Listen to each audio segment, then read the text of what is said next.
Passons maintenant au chapitre de l'homothétie. Alors, l'homothétie, c'est une transformation géométrique qui agrandit ou qui réduit une figure initiale.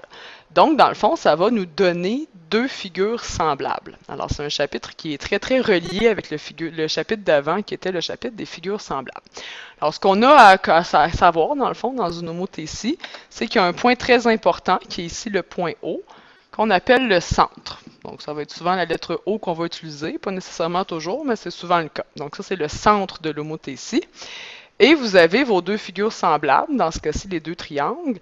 Alors, le triangle ABC, c'est ce qu'on appelle la figure initiale. Et le triangle A'B'C', comme il y a des petits apostrophes, c'est ce qu'on appelle la figure image. Donc, vous voyez dans ce cas-ci que l'homothétie, dans le fond, elle a réduit notre figure initiale. Notre figure initiale a réduit, puis elle est devenue la plus petite figure image. Ce que vous devez, dans le fond, pas mal savoir dans ce chapitre-là, c'est comment calculer ce qu'on appelle le rapport d'homothétie. Donc, un rapport d'homothétie, c'est symbolisé par la lettre K. Alors, il y a comme toujours un peu deux façons de le trouver. La première façon, c'est la formule suivante. Donc, vous prenez la mesure du centre, donc dans ce cas-ci O, jusqu'à un point image. Donc là, naturellement, on va choisir le point A', parce que c'est pour ce point-là qu'on a comme des données, là.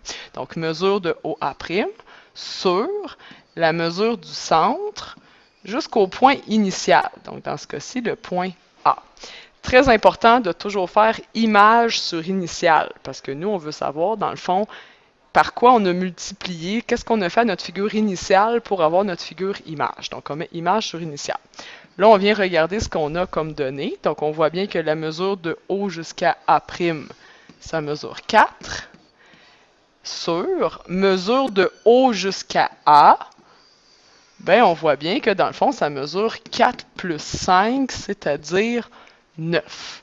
Donc, voici notre réponse, notre rapport d'homothétie. Comme c'est un rapport, on donne notre réponse toujours sous la forme d'une fraction réduite.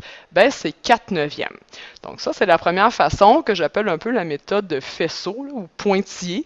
Donc, c'est quand on vous donne des informations sur les pointillés, sur vos faisceaux. L'autre méthode, donc, que vous pouvez utiliser dans cet exemple-là, ou que vous devez utiliser si jamais on ne vous donne pas d'informations sur les faisceaux, ben, c'est tout simplement de calculer le rapport de similitude. Parce que naturellement, le rapport de similitude entre la figure image et initiale, ben, ça va être notre rapport d'homothétie. Alors, dans ce cas-ci, on est capable de le calculer. On va prendre notre côté toujours image au numérateur. Donc, dans ce cas-ci, A'C', parce que c'est l'information qu'on a. Sur la mesure du côté initial associé, donc mesure de AC, ça va nous donner A'C' qui mesure 8, AC qui mesure 18. On vient simplifier notre fraction comme toujours et ça nous donne bien naturellement 4 neuvièmes, ce qu'on avait trouvé de l'autre façon. Donc notre rapport d'homothétie dans cet exemple est de 4 neuvièmes.